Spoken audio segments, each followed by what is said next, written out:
Good morning सभी students को नमस्कार। हम जो BA second year political science की बुक भारतीय राज्य व्यवस्था इंडियन पॉलिटी है इसका अध्ययन कर रहे हैं। इसमें हम आज पिछली क्लास तक हमने राज्यपाल और मंत्रिपरिषद इसके बारे में अध्ययन कर लिया और केंद्रीय मंत्रिमंडल का अध्ययन हम पहले की क्लास से हैं उसमें कर चुके हैं। आज हम संसद के बारे में अध्ययन करेंगे। ये बहुत ही महत्वपूर्ण टॉपिक है और हर बार एग्जाम में, चाहे कौन सा भी एग्जाम हो, चाहे कंपटीशन एग्जाम हो और चाहे अपने ये विश्वविद्यालय एग्जाम हो, इसमें इनमें से बार बार क्वेश्चन आते रहते हैं। तो आज हम वो संसद का अध्ययन करेंगे। संसद में सबसे पहले संसद है, संविधान के किस अनुच्छेद में है? तो अनुच्छेद कौन से में? अनुच्छेद 79 में है। अनुच्छेद 79 में क्या है? संसद का गठन संविधान के किस अनुच्छेद में किया गया है? तो किस अनुच्छेद में किया गया है? अनुच्छेद 79 में। बार बार ये क्वेश्चन पूछा गया है कि भारतीय जो संविधान है इसके किस अनुच्छेद में संसद है, इसकी रचना या गठन किया गया है, तो किस अनुच्छेद में? अनुच्छेद 79। सीधा ध्यान रखना है। अब संसद किन के मिलने से बनती है? तो ध्यान रखना है लोकसभा, राज्यसभा, लोकसभा और राष्ट्रपति के मिलने से क्या बनती है? संसद बनती है।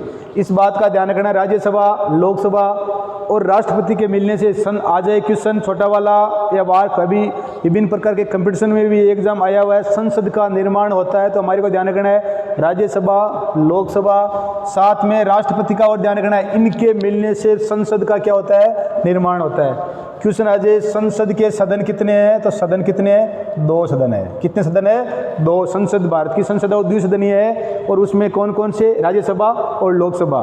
प्रायकर विभिन्न देशों की संसद वर्तमान समय में द्विसदनीय ही है। सिर्फ चीन की जो संसद है वो एक सदनीय ही है।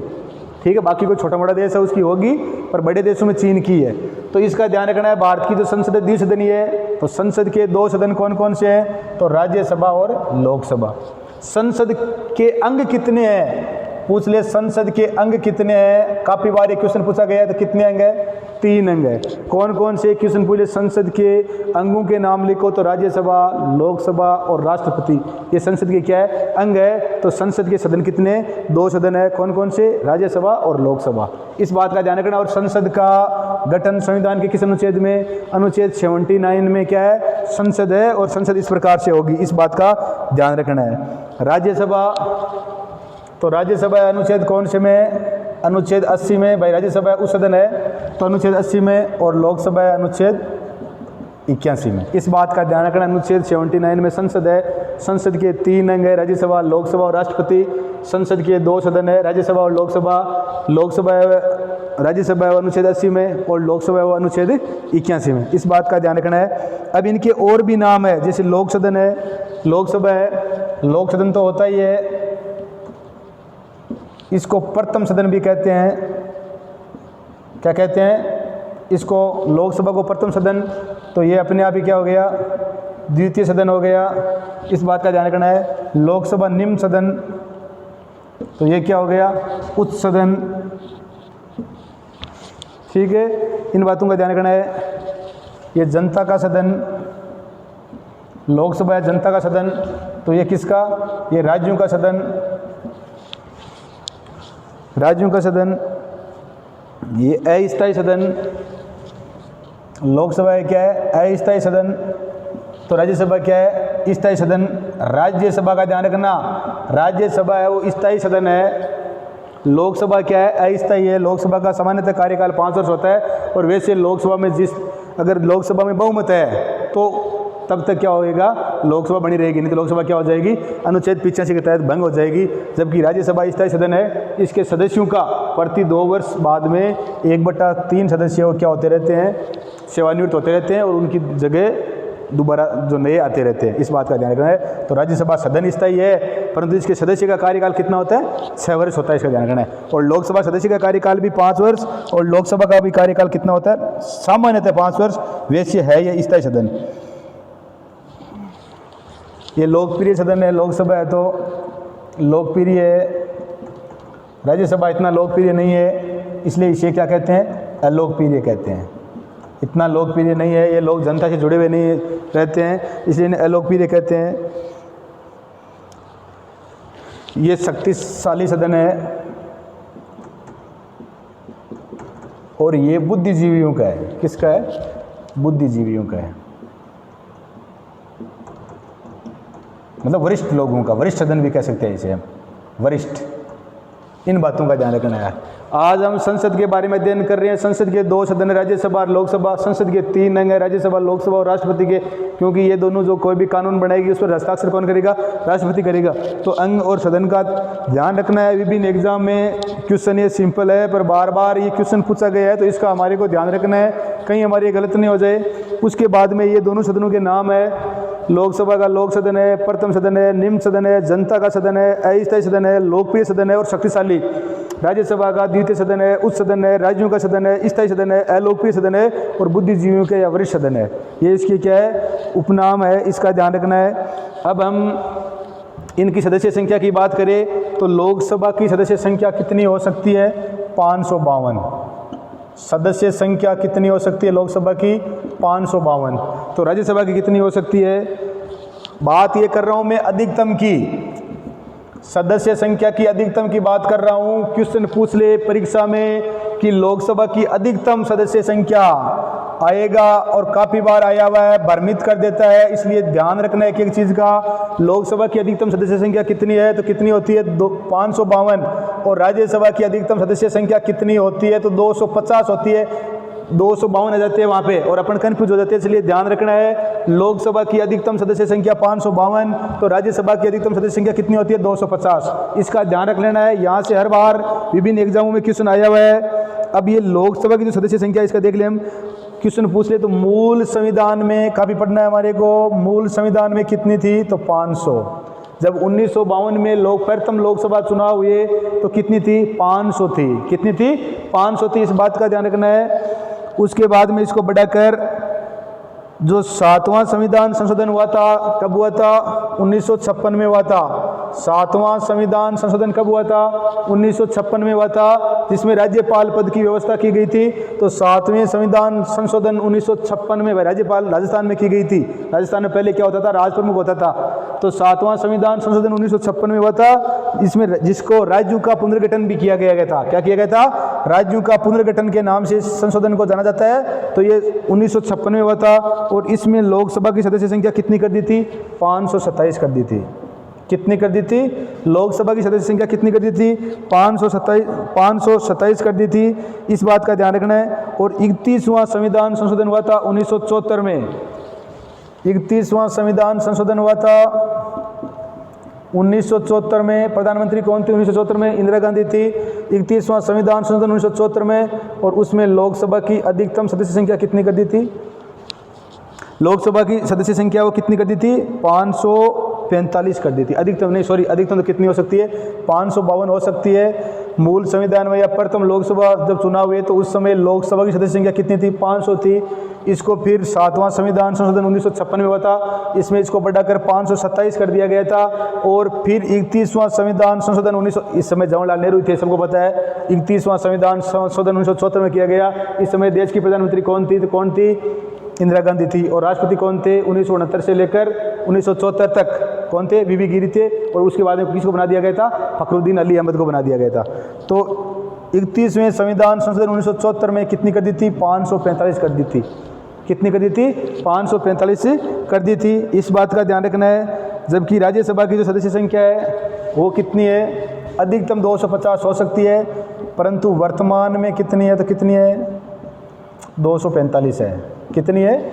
वर्तमान में कितनी है? तो वर्तमान में कितनी है? 245 है। इस बात का ध्यान रखना है। कितनी है? 245 है। लोकसभा वाला काफ़ी है। अधिकतम कितनी हो सकती है? 552। प्रथम आम चुनाव या मूल संविधान में कितनी थी? तो कितनी थी? 500। फिर कब बढ़ाया गया? 7वां संविधान संशोधन कब हुआ था? 1956 में। कितनी हो गई? 527 हो गई। और फिर 31वां संविधान संशोधन 1974 में हुआ था। प्रधानमंत्री कौन थी? इंदिरा गांधी। कितनी कर दी? 545।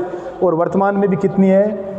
545 ही है, पर वर्तमान में अब कितनी है? 543 है। बताऊंगा अभी कैसे है वो।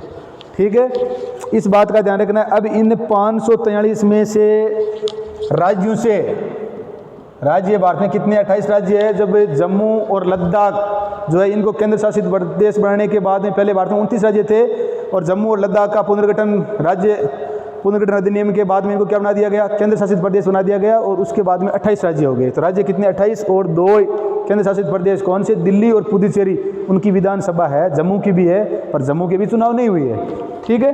तो राज्यों से कितने आते हैं, अब जम्मू क्या बन गया, अब केंद्र शासित प्रदेश बन गया, तो राज्यों से कितने आते हैं, 530, राज्यों से कितने आते हैं, 530, मतलब 530 सदस्य है वो, जैसे उत्तर प्रदेश से 80 है, महाराष्ट्र से 48 है, ऐसे, ठीक है, राजस्थान से 25 है, आंध्र प्रदेश से 25 है, ठीक है। तो राज्यों से कितने आते हैं, 530। तो केंद्र शासित प्रदेशों से कितने आते हैं, कितने आते हैं, 13 आते हैं, कितने आते हैं, 13 आते हैं। तो ये कितने हो गए, ये 543 हो गए। अब 2 पहले मनोनीत होते थे, अनुच्छेद 331 के तहत है वो, पहले 2 क्या होते थे, आंग्ल भारतीय मनोनीत होते थे, परंतु इसको 104वां संविधान संशोधन और विधेयक 126वां, इसके तहत इसको क्या कर दिया गया, लोकसभा में SC ST सदस्य संख्या बढ़ाई गई और ये आंग्ल भारतीय इसका पद समाप्त कर दिया गया। तो वर्तमान में लोकसभा की जो सदस्य संख्या है कितनी है, 543 है। इस बात का ध्यान रखना, ये जो 2 आंग्ल भारतीय है इनके अब क्या कर दिया गया है, इनको समाप्त कर दिया गया है, इस बात का ध्यान रखना है। तो 530 राज्यों से और 13 किससे, केंद्र शासित प्रदेशों से, इस बात का ध्यान रखना है। ये हुई लोकसभा की बात। अब हम बात करते हैं राज्यसभा की। राज्यसभा में राज्यों से कितने सदस्य होते हैं, तो राज्यों से 229, कितने होते हैं, 229। तो केंद्र शासित प्रदेश वर्तमान में तो 2 की है, अभी विधानसभा जम्मू के चुनाव हुए नहीं है, कितनी सीटें वो देखे जाएगा, तो कितने होते हैं, 4। और मनोनीत कितनों को करते हैं, 12 को। तो 229, 4 33 और 12 कितने हो गए, 245 हो गए। मनोनीत उन लोगों को करता है कौन, राष्ट्रपति करता है, किनको, जो विज्ञान है, साहित्य है, कला है, समाज सेवा है, इसमें समाज में विशेष योगदान देने वाले लोगों को राष्ट्रपति क्या करता है, मनोनीत करता है, इस बात का ध्यान रखना है। तो ये सदस्य संख्या राज्यसभा की है, ये लोकसभा की है। उम्मीद करता हूँ आपके समझ में आ गया होगा, इनको ध्यान से देख लेना। अब अपन यहाँ पे बात करते हैं न्यूनतम आयु। लोकसभा की आयु है वो कितनी है, न्यूनतम आयु लोकसभा सदस्य बनने के लिए आयु कितनी है, तो 25 वर्ष है। काफ़ी बार क्वेश्चन आया हुआ है, प्रधानमंत्री बनने के लिए सीधा क्वेश्चन पूछ लेते हैं, या मंत्री बनने के लिए, तो लोकसभा सदस्य बनने के लिए आयु कितनी होती है, 25 वर्ष होती है। तो 25 वर्ष ध्यान रखना है, न्यूनतम आयु 25 वर्ष होती है। तो राज्यसभा के लिए कितनी होती है आयु, 30 वर्ष होती है। राज्यसभा सदस्य के लिए आयु कितनी होती है, 30 वर्ष होती है, इस बात का ध्यान रखना है। अगर प्रधानमंत्री लोकसभा से बनता है तो 25 वर्ष, प्रधानमंत्री अगर राज्यसभा से बनना चाहिए तो कितना होना चाहिए, उसके कम से कम 30 होने चाहिए। अब जो चुनाव है इसमें क्या होते हैं, प्रत्यक्ष जनता द्वारा होता है। इसका चुनाव प्रत्यक्ष, जिस प्रकार से हम लालगढ़ क्षेत्र, हम नागौर के हैं, हमारा संसदीय क्षेत्र है वो, और नागौर का कौन है, हनुमान बेनीवाल, किस पार्टी का, RLP का। तो इस प्रकार से ये प्रत्यक्ष हमने चुन के भेजा है इसको। प्रत्यक्ष किसके द्वारा होता है, जनता के द्वारा होता है। ये क्या होता है, अप्रत्यक्ष होता है। क्या होता है, अप्रत्यक्ष, मतलब जनता के चुने हुए प्रतिनिधि। मतलब ये हमने पढ़ा था, ये क्या है, राज्यों का सदन है। तो राज्यों वार सीटों का क्या किया आवंटन, जिससे सबसे ज़्यादा 21 उत्तर प्रदेश की है, राजस्थान की राज्यसभा सदस्य 10 है। तो अपने जो MLA है, जिनको विधानसभा सदस्य जिनको हमने चुना है, वो किन को चुनेंगे, वो हमारे राज्यसभा सदस्यों को चुनेंगे। तो इसलिए इसे क्या करते हैं, अप्रत्यक्ष प्रणाली, एकल संक्रमणीय, जो आनुपातिक प्रतिनिधित्व की एकल संक्रमणीय मत प्रणाली है। और ये अप्रत्यक्ष का मतलब क्या है, चुने हुए जनता के चुने हुए प्रतिनिधि चुनते हैं, इस बात ध्यान रखना है। और इसमें जो राज्यों की विधानसभा द्वारा अप्रत्यक्ष होते हैं, और राज्यों की विधानसभा के जो सदस्य हैं वो इनको चुनते हैं, विधानसभा सदस्य। और जो चुनाव प्रणाली होती है इसमें काफ़ी बार पूछा गया है कौन सी, तो वो आनुपातिक प्रतिनिधित्व की एकल संक्रमणीय मत प्रणाली। उस निश्चित अनुपात में है वो क्या करना पड़ेगा उनको, वो न्यूनतम एक कोटा होता है, वो कोटा हासिल करना ही पड़ता है, उतने मत है वो हासिल करने ही पड़ते हैं। ये हम आगे बताएंगे, इस बात का ध्यान रखना है। तो हमने ये इनकी सदस्य संख्या के बारे में पढ़ा। न्यूनतम आयु लोकसभा सदस्य बनने के लिए 25 वर्ष, चुनाव प्रत्यक्ष जनता द्वारा, बता दिया मैंने आपको किस प्रकार होता है, ठीक है, सर्वाधिक मताधिकार के आधार पर होता है। फर्स्ट पास्ट द पोस्ट प्रणाली होती है ये, जिस कैंडिडेट को या जिस उम्मीदवार को सर्वाधिक मत मिलते हैं उसको क्या कर देता है, विजय घोषित किया जाता है। इस बात का ध्यान रखना है। और आयु इसकी होती है 30 वर्ष। चुनाव क्या होता है? अप्रत्यक्ष किसके द्वारा होता है? राज्य विधानसभा सदस्यों के द्वारा होता है। और जो चुनाव प्रणाली अपनाई जाती है उसे क्या कहते हैं? आनुपातिक प्रतिनिधित्व की एकल संक्रमणीय मत प्रणाली। इस बात का ध्यान रखना है। तो हमने हमारी का हम अध्ययन किया है। थोड़ा सा और देख लेते हैं हम। इसमें देखो निर्वाचन की विधि पढ़ी ली। निर्वाचन की ये सर्वाधिक फर्स्ट निर्वाचन की विधि है जो, और ये आनुपातिक प्रतिनिधित्व के एक संक्रमण। ये निर्वाचन की क्या है? निर्वाचन की विधि का पूछ ले तो हमारे को ध्यान रखना है। निर्वाचन विधि, इसमें तो सर्वाधिक मताधिकार के आधार पर जीत, और ये आनुपातिक प्रतिनिधित्व की एकल संक्रमणीय मत प्रणाली है। मतदान का प्रकार, ये ध्यान रखने वाली बात है। मतदान का प्रकार कैसा होता है? तो इसका जो मतदान का प्रकार है लोकसभा का, ये क्या होता है? लोकसभा सदस्य है वो गुप्त रूप में अपन वोट देके आए थे, किसी को दिखाते नहीं है, तो ये क्या होता है? गुप्त होता है। जबकि राज्यसभा में क्या होती है? खुली मतदान प्रणाली है। क्या है? खुली। और ये कब अपनाई गई? 2003 से। खुली मतदान प्रणाली कब से अपनाई गई है? 2003 से। पहले राज्यसभा में क्या थी? बंद थी, परंतु 2003 से जब अटल बिहारी वाजपेयी देश के प्रधानमंत्री थे तब से ये व्यवस्था कर दी गई है कि मतदान की प्रणाली को क्या कर दिया गया है? राज्यसभा सदस्यों का खुला मतदान प्रणाली है, ये अपनाई गई। इस बात का ध्यान रखना है। तो हमने ये आज इतना, इस क्लास में इतना ही हम अध्ययन करेंगे। ज़्यादा करने से ज़्यादा बड़ी क्लास हो जाएगी। आगे की क्लास में हम आगे के बारे में अध्ययन करेंगे। तो हमारे वीडियो को देखते रहो, लाइक शेयर और सब्सक्राइब करते रहो। और ये कंपटीशन एग्जाम की दृष्टि से महत्वपूर्ण है। धन्यवाद। जय हिंद, जय भारत।